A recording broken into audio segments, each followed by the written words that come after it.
nothing quite like wanting to see a film for 30 years, finally getting a chance, and thinking it's one of the worst things you've ever seen. I have a long and deep admiration for director Alain Resnais's work, but it's impossible to watch La Vie without asking just what were they thinking when they made this.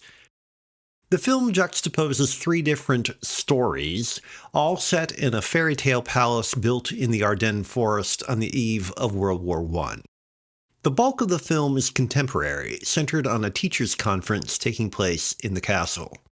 The second story revolves around the efforts of the castle's builder, Ruggiero Raimondi, to help his friends to be quote-unquote reborn.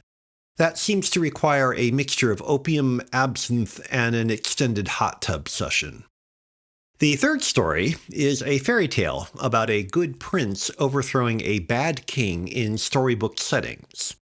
Oh yes, it's also a musical. But while I once thought it a shame Resnais had never directed a musical, now I'm not so sure. In all three stories, much is made of the redemptive power of love, and after the first half hour or so, when I realized this was going to be one of those movies that give the French a bad name, I had everything I could do not to turn off my DVD player. Things pick up a little, but only in the sense that the action becomes more conventional, as various couples do and don't form, thus rising to the level of the mundane. Even the visual style of the film is nothing sensational. The 1920s scenes look like an Art Nouveau theme park, the contemporary moments are all too convincingly everyday, while the storybook portions are at about the level of a high school pageant. Literally. To say that the film moves seamlessly between the stories would be a compliment, except that it does so only because you'd have to be involved to be surprised by a change of location or period.